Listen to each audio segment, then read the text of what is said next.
Hi everyone, I'm Celeste. Today I'm going to be talking to you about books that I did not love. Books that I have read over the course of the past 3 years on my channel and did not particularly get on with in terms of writing style. Maybe it was lack of plot, narrative arc, character development. For whatever reason, I just didn't love them. And that doesn't mean I didn't appreciate things about the books or the authors. It just means that for some reason, at the time that I picked it up, fate would have it that I was not enchanted by it. And so I've put these books into a big pile to the side over the course of time and wanted to go through them with you today. You know, recently in one of the videos that I did, in the comments, a viewer said, we love hearing about the books that you love, but have you ever considered doing a video about the books that you don't love? That might be interesting. And that's a very fair comment for perspective and for balance. You can't love everything, right? And I think I'm pretty good when I'm giving critiques of books. I think I'm pretty fair. I do have a blind eye about certain things that are my darlings, such as my Nancy Drews and things like that. But I think I'm pretty fair at calling out things, especially in vintage books and also in contemporary books. If the writing isn't particularly excellent, I'll call that out. I think I am pretty fair and I do give pretty balanced critiques. However, these books in particular, I usually ended up DNFing or slogging through. And so I'm going to go through those with you now. There are also a few that I'm going to show you that I'm going to either give a second chance or try another of that author's works. So there are a fair amount of those too. But without further ado, here are the books that I DNL'd, did not love. Number 1 on the list would be Georgette Hare. Is it Hare or Hire? And I tried to read Arabella. I didn't really know where to start with her work, and so I just randomly picked up Arabella. I think I had watched a video by Stephen Fry, and he had talked about how he loves Georgette Hare. I'm going to call her Hare for the purpose of this video. I don't know if that's correct or not. But I thought this was a beautiful copy of this book. I found it with some other works of hers at the thrift store. And I thought this was a beautiful edition. And so I decided to pick this up. I always see my friends talking about this. I found it really boring and it did not hold my attention. I think the problem was me. And I think the reason it didn't hold my attention is because I read this during Jane Austen July, and I had just come off reading Persuasion. And, Persuasion is my favorite Jane Austen. I think it's just impeccable. And I realized that this is not written during the Regency. This is much later, but it's, historic. It's a historic novel, and the time period it's set in is the Regency. I get all of that. But I just found it to be the biggest yawn. I couldn't relate to the characters. I read about 100 pages and gave up. And that doesn't mean I won't read any more of Georgette Hare's work. I am going to try another one that's set in the Regency period. I've heard The Nonsuch is good from several booktubers. I may also try one of these two that I picked up at the local thrift store because this author also wrote, I think they're murder mysteries. And so the first one is called No Wind of Blame.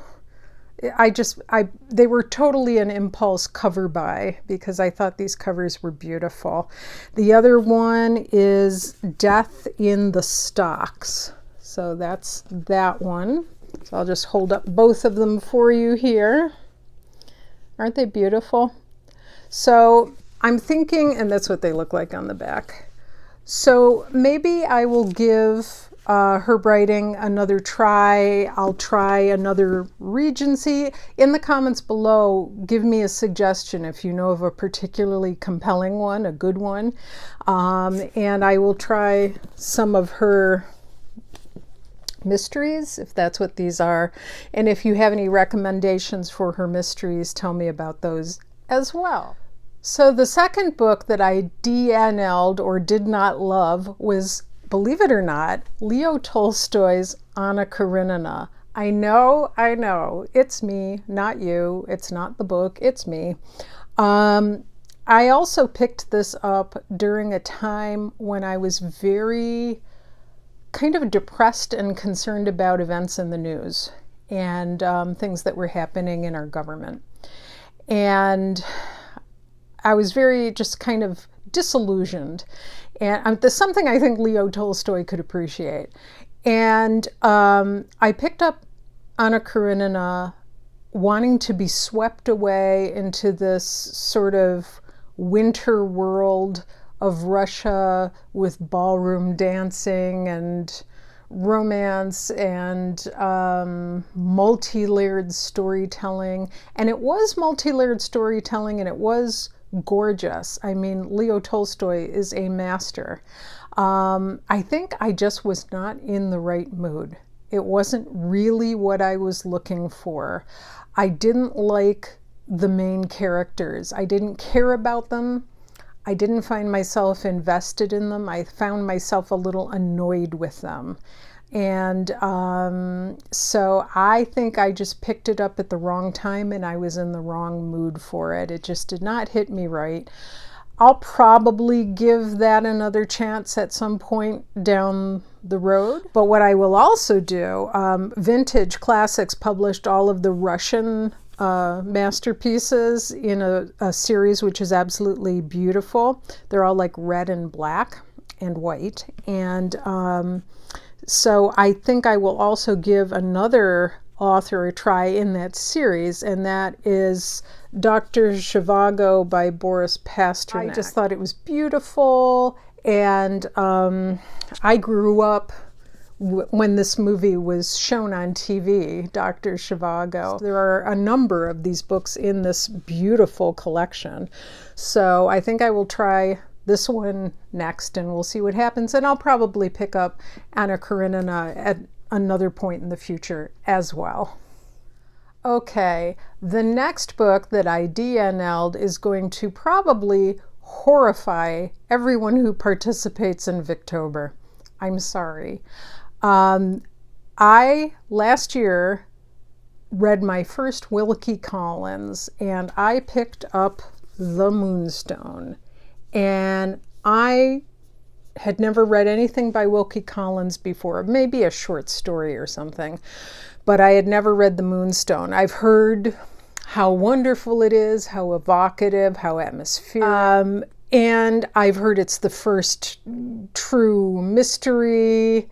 I'm a huge lover of mysteries. If you watch my channel, you know that. I love my Sherlock Holmes and all of that, but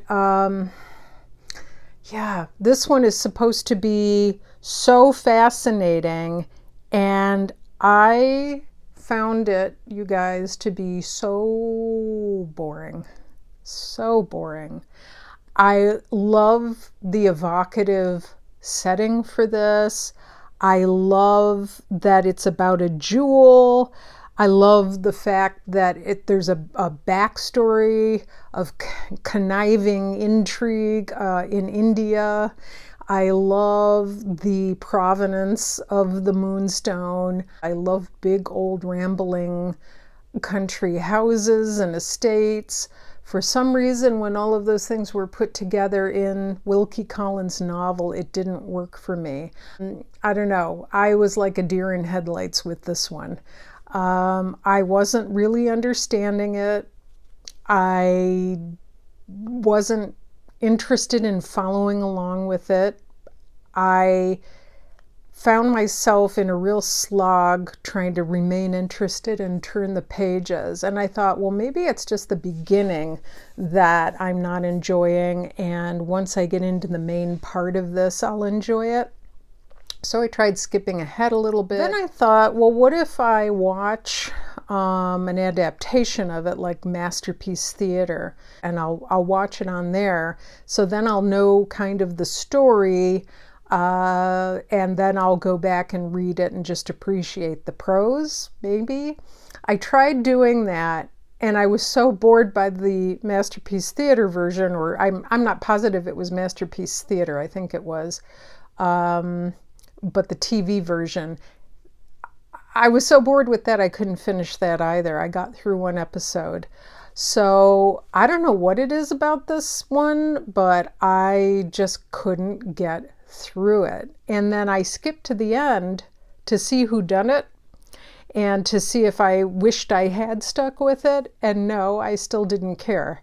So I'm sorry. I know there are some people who absolutely love this novel out there, but I am not one of them. The next book that I DNL'd was O Pioneers by Willa Cather. But I tried reading O Pioneers, and it was very well written, but I felt like it was kind of a morality play set out against a Western landscape. And I have the same problem with some of Thomas Hardy's novels for that same reason. I don't know. It just was not for me. I did not love it, and I passed on it after about 100. I probably got about 3/4 of the way through, I would say, and I just didn't care. I thought some of her images were beautiful, some of her descriptions, and some of the dialogue too, but it just didn't all come together for me as a work. That's that. Didn't like O Pioneers. Okay, on to the next novel I DNL'd, did not love. That is A High Wind in Jamaica. And this is by, is it John Hughes? Richard Hughes. I should have loved this. I don't understand why I didn't love it. It has all of the makings of a book I would love, because High Wind in Jamaica takes place on the high seas of the Caribbean, and a family of English children is set loose, sent by their parents from their home in Jamaica to receive the civilizing effects of England. But when their ship is captured by pirates, the thrilling cruise continues as the children transfer their affections from one batch of sailors to another. I thought it was going to be like a really adventurous battle royale, kind of like a Lord of the Flies, where they're surviving. And I guess it's that, but I thought I was going to absolutely just devour this in a day, and I hated it. I hated it. Please explain to me in the comments what I'm not understanding, but do it in a kind way. Suggest to me why I may want to reread it. Yeah, I was very disappointed that I didn't love this. I should have, but I didn't. And then the other one, which I didn't get at all, like not one bit, is a book that I did a buddy read with Deea from novelideea. And that is The Box of Delights by John Masefield. This is a gorgeous edition from New York Review of Books. I collect these hardcover editions, and it's beautiful. And it's the kind of, they even have a quote on the back from C.S. Lewis. What is not to love about this book? Well, let me tell you. It makes no sense. It is a fever dream.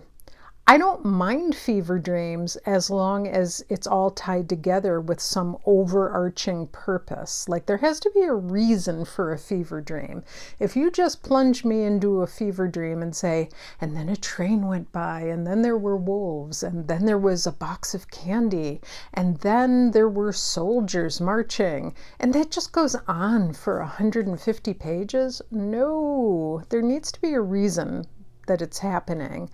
Like even in The Nutcracker, you get this overarching sense of what's going on and you understand it. You understand why it's there. I think it is fair to say that both Deea and I came to the end of this and kind of went, okay, wait, what just happened? Some of the writing is brilliant. I absolutely adore John Masefield's poetry. Cargoes is a very famous poem of his, and it's one of my favorites of all time. I've mentioned it before on my channel. I've read passages from that. It's one of the poems that made me get into literature and want to write my own poetry. But, and I know this is a favorite at Christmas time. In England, at least I think it is. I think it's like a classic there. And I guess it's supposed to be kind of crazy and magical. And normally I understand crazy and magical, but for some reason this did not hit right. And I probably won't give this one another try, but what I may do is hold on to it and watch the movie. I think there's a movie that was made of this. I don't know. Someone help me out in the comments below and explain to me, you know, like make your argument. Why is this wonderful? Why do I need to hang on to this? So yeah, that's The Box of Delights. I hope at some point Deea and I will do a different buddy read together as a palate cleanser to get this one out of my brain. I just don't know what is going on in it. And I'm pretty good at like insane magical things. I'm pretty good at that, so I don't understand what was happening here. Anyway. And I think the book I picked up after that to read something that I would find really funny, I think it was Please Don't Eat the Daisies by Kerr. This was also made into a TV series. Who did it star? It was either Hope Lang or Doris Day. I think it was Doris Day. And I thought this was going to be hysterically funny. And, you know, it's supposed to be about a mother and, you know, talking about the zany things that happen in a family when you're raising kids and all of that. I wanted to love this one too. This is a vintage copy, and I sent away for this. I paid good money for this.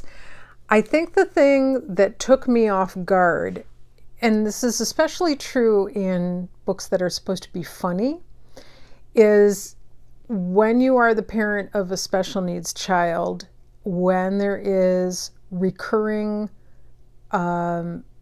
casual ableism on every page, it becomes a real slap in the face. At least to me, you know, I'm sure there will be other special needs moms that get on and say, well, I'm a special needs mom and I don't feel that way. I think it's hysterically funny. That's fine for you. This is my opinion and my platform, and I don't find it funny. It seemed like on every other page she was talking about, you know, well, I'm not an idiot, I'm not a moron, I'm not an imbecile, you know, what kind of an imbecilic thing is that to say? And I know, again, it's of the time period, but as I've said in the past, that's not good enough to just stop with, well, that's the time period it was written in. You have to also be critically conscious and say, okay, but the book then has to be excellent in some other way that carries it and allows you to keep reading it. This was not good enough to keep reading it. Like with something like Rebecca by Daphne du Maurier. There is a scene in there that I find offensive. There's a scene in there where she talks about this sort of village guy that she suspects. He's not very bright. And she keeps going on about his, imbecilic slant eyes, suggesting that he is of below average intelligence and suspecting him as like a killer or an evil person who stands and stares at her.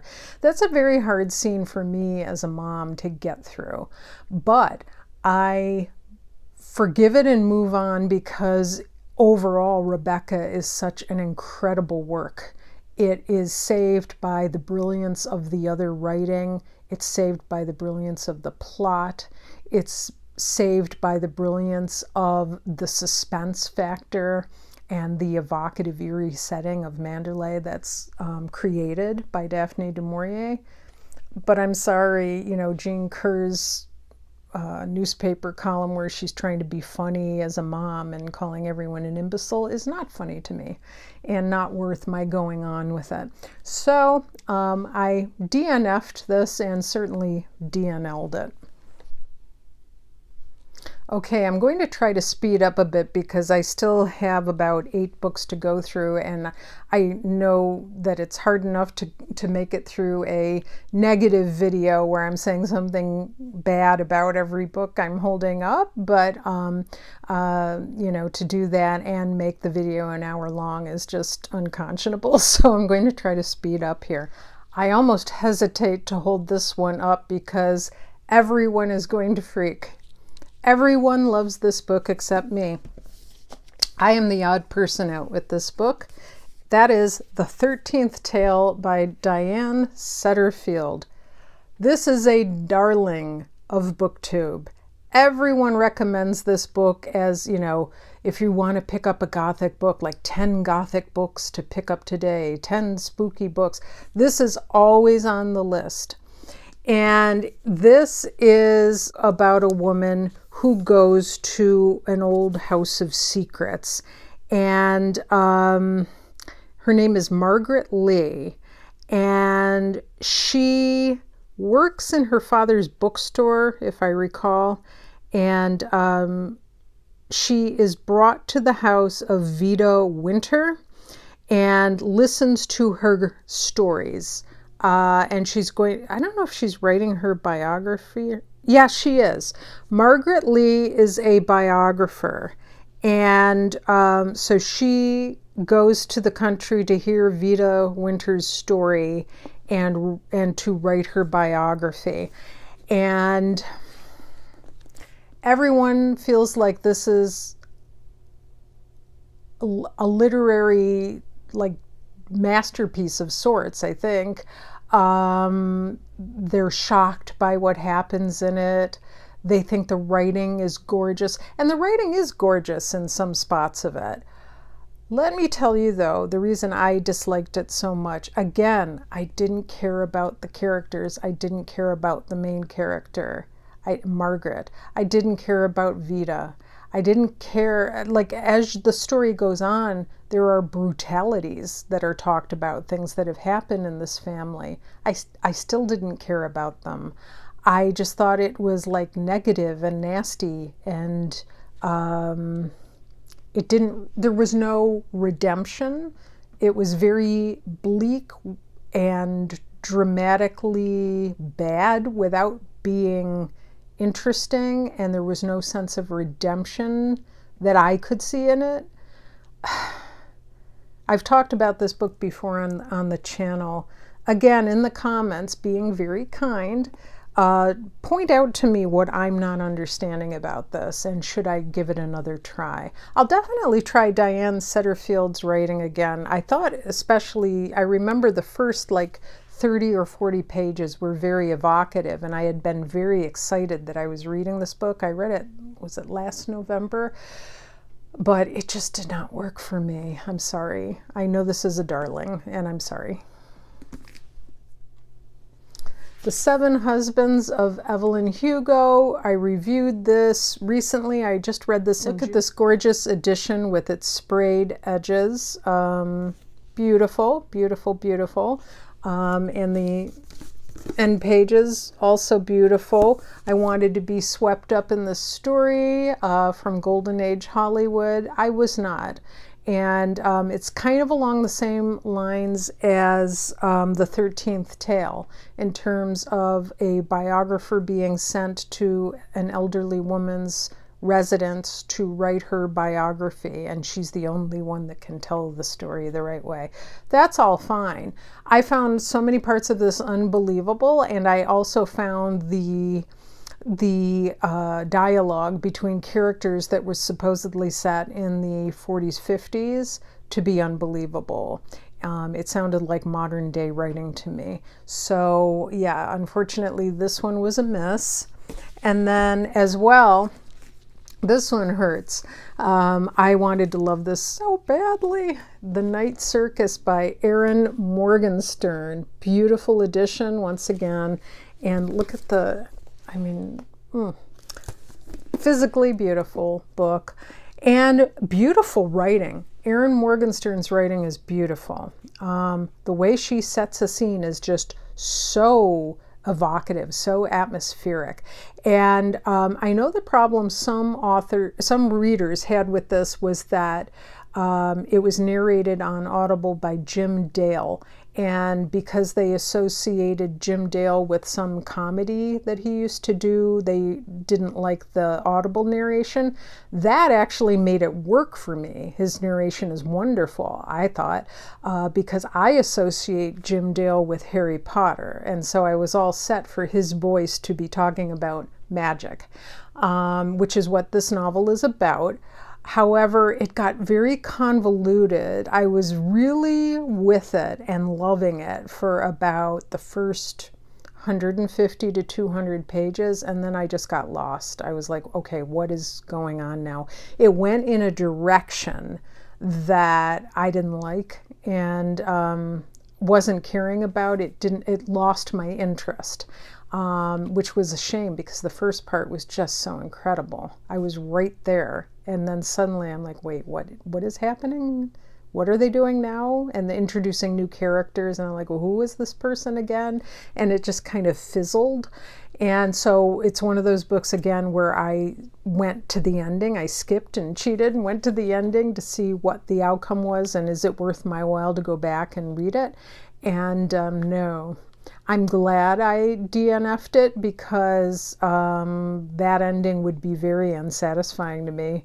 I wouldn't like that ending at all. I would think to myself, I spent all this time invested in this, reading this, and using my eye strength on this, and this is the ending. So the first third of this is marvelous. Let's leave it at that.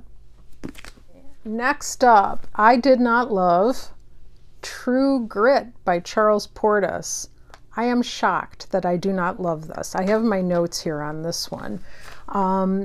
True Grit tells the story. It's a famous book, first of all, and it's often required reading in the United States. It tells the story of a 14-year-old girl called Maddie Ross, and her father, Maddie's father, is robbed and killed by a cowherd in Arkansas, and Maddie decides to chase down the criminal, and she knows she's going to need help to make the journey, so she enlists the help of a very cantankerous, mean U.S. Marshal named Rooster Cogburn, who is known to be rude, but he's very sharp, he's very smart, and he has one eye. Now, I've seen several movie versions of Rooster Cogburn and the Lady and True Grit. There's a couple different adaptations of this. One has John Wayne and another, who is in that? Jeff Daniels? Maybe Jeff Daniels? I don't know. But the movies are really, really good. The movies are wonderful. They keep me engrossed from beginning to end. This novel, not so much. Again, thought I would love it. The thing for me is that no matter what the book is, even if it's deep, dark, there's a lot of killing going on, It's a Wild West, it's a haunted house, whatever the setting is, the high seas with pirates, there has to be some hope. There has to be some glint of redemption. And I didn't see that in this book. I think that was what my issue was. It did not convince me. And also with Maddie Ross, I presume that I am going to like the young girl protagonist in a story when I pick it up. I just presume I'll automatically like her because I'm very female-centric in my reading, I think. And I didn't like her as she was written by Charles Portis in this book. I didn't like her attitude. I didn't like the quips that she makes to people. Now, again, in the movies, I think they're great. Why don't I like her in the book? I don't know. But this is another one I'm going to hold on to. It's a pretty edition, and it's a classic, and I really want to ponder it a bit more and see if I can, I don't know, get myself to like it or see what's great about it. I'm not going to give up on it just yet. And then two more. This one is also going to shock you. I'm sorry. It's a beautiful edition. That's the Greengage Summer by Rumer Godden. I love Rumer Godden, and I collect Rumer Godden books, both vintage editions and newer editions. But I brought this on vacation when I went down to Wildwood, New Jersey, to the Jersey Shore and the boardwalk. I don't think this was the right book to bring there. I was all about walking the boardwalk and listening to Bruce Springsteen and swimming in the ocean and taking the trolley ride and eating curly fries and root beer. And, I think I needed something lighter. And this was a book about a family spending a holiday in a small French hotel. And it's seen through the eyes of the daughter, whose name is Cecile. And she's 13 years old. And it just, I think in this case, it's entirely my fault for bringing this on a vacation where I was very distracted by everything going on around me. Our hotel was right next to the entrance to the boardwalk, and all day long it was just like carnival music, and at night there were bright lights, and the ocean was right there. There was a glare.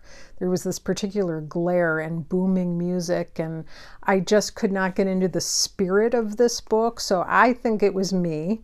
Have you read this, and did you like it? Let me know down below. And then finally, this is a book that I didn't love, but I'm holding on to because it had enough redeeming qualities about it that I appreciate it, and I might read something else by this author. That is The House of Salt and Sorrows by Erin A. Craig. Now, this is a retelling of the fairy tale The 12 Dancing Princesses, and I'm very much into fairy tale retellings right now. And this was my first book by Erin A. Craig. I will say also that it's kind of the way Erin A. Craig writes it, she's creating this world where it's kind of the 12 Dancing Princesses meets Edgar Allan Poe. So there's kind of a gothic horror layer within it. And there are some really good scary scenes in this book. And also some beautiful and evocative scenes. The way she describes their gowns and their shoes being made. And, once they find themselves going through the portal into this world where they dance. I mean, she really does a wonderful job. And they live in a castle on a sea cliff, and she just has the sea cliff castle down. Like, it is beautiful the way she writes it. So there's a lot of good stuff in this book. Unfortunately, I found the ending really unbelievable, and I think it was kind of a cheat because she introduces a character within the last I don't know how many pages exactly, but maybe like 75 pages, and you find out it was this character. Well, that's kind of a cheat because, we haven't had the whole book to figure this out. And I think that character was so interesting she could have worked with that character a lot more throughout the story, like braided their narrative into the overall story, and it would have been a much more solid, strong book. But A+ for creating this castle on the sea cliff. That was wonderful. So the fairy tale and fantasy elements were beautiful. It was just the actual plot, which I felt could have used one more iteration. If I had been the editor of this book, I would have worked on it a bit longer and had Erin Craig do one more draft. But yeah, but it was good enough that I would definitely keep it in my collection of fairy tale retellings. That is it. Would you believe I actually had about 6 other books that I could have added to this list but did not, just for the sake of time? Because if you've stayed with me this long, thank you so much. I'm sorry this is so long. I have like an hour of footage right now. I'm going to have to try to whittle it down to a half hour at least, if not less than that. So thank you for sticking with me if you did. What are some books that did not work for you? What are books that you DNL'd, did not love? What are some of the books that I've mentioned today that you would like to defend? Do so tactfully and kindly in the comments below. And again, please don't be offended if I've shown one of your favorites. I mean, no offense. We all have our own tastes, our own point of view. That's what makes the BookTube community so wonderful, because, you know, we're here to have conversations, right? And to learn and to grow from each other. So, yeah, it's not a big deal. It's just me saying that it didn't work for me. And if you love it, more power to you. Please enlighten me. Tell me why. And I hope you're having a great week. And we will see you again real soon. Bye-bye.